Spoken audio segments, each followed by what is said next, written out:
Good day, folks. This is Greg Judy at Green Pastures Farm. Looking at a beautiful April day. I had a afternoon to kind of kill. It was Saturday afternoon. So I came over here and I had a good sharp chainsaw. I sharpened it up real good and had a backup saw with me. Didn't need it. I really, I don't know, I just got a super good job on sharpening. I was able to cut and cut and cut. This is our silvopasture area. We had a massive pile of logs right here. There must have been, I don't know, probably 70 to 80 logs that were anywhere from 12 to 20 foot long. I had them all stacked like little stumps all the way back past this pile of firewood. And man, gonna have to fire up the log splitter. Isaac and David and Ike, though, they like swinging them all. They can work those over with one hit. It's these big guys like that. Pretty nice to use a splitting. I do have a splitter, a log splitter. It's got like I think it's a 10 horse Kohler engine on it. We've got some serious splitting to do here. I don't know, if I had to guess, I would say there's,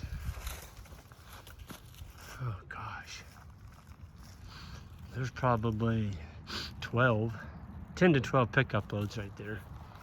And of course that's all green. It was all cut this winter. So we won't be burning any of that until next year. Look at that. Won't be long, you won't be able to see up in there quite as well with all the leaves are starting to come on, but look how green that pasture is over there. I mean, that's green. That looks like something you'd see in New Zealand almost.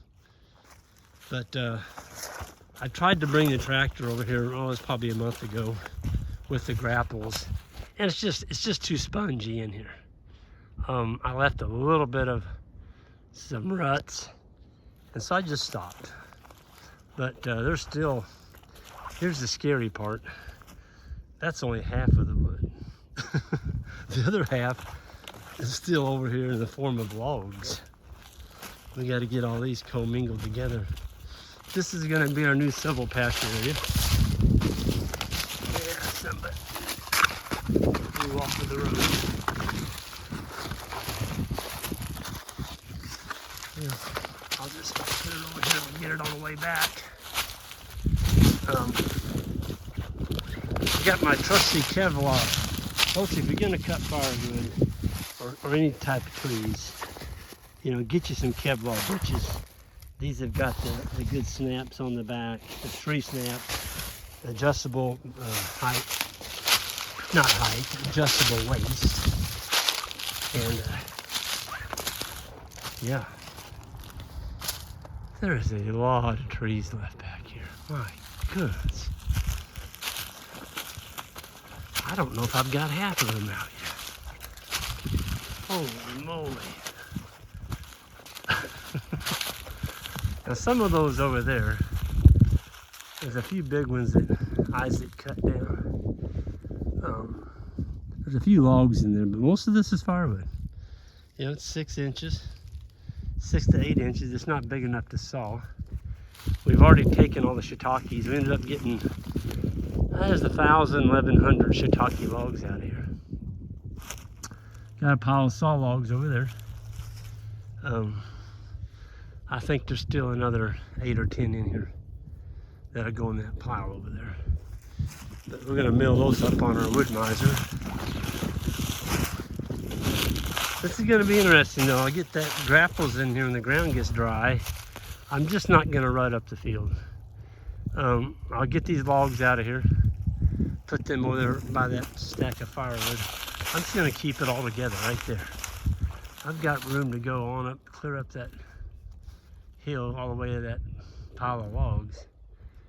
When we get done, we may have 30 loads of firewood in here. Probably be selling some of that next winter.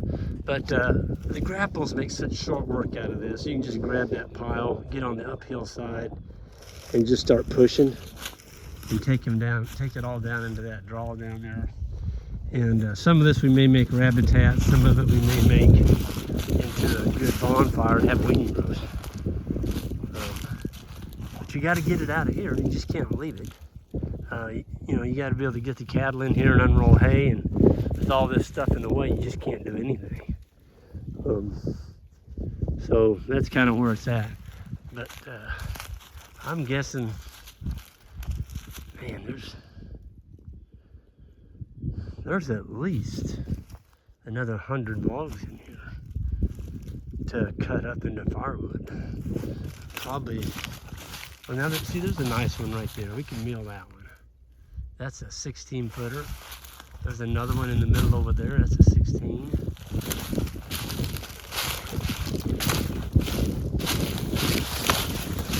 But we left.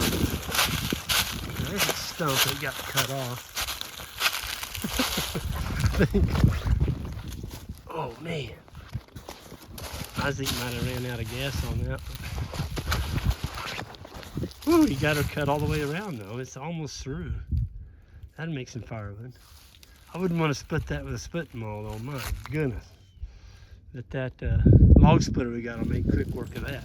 There's a nice log right there. The rest of that, yeah, I don't know, that one's pretty nice too. That one right there is definitely firewood.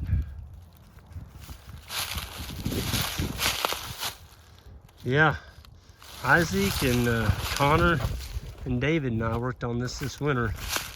I would say, you know, the days that we worked on, we were probably in here, I don't know, 10 or 12 days.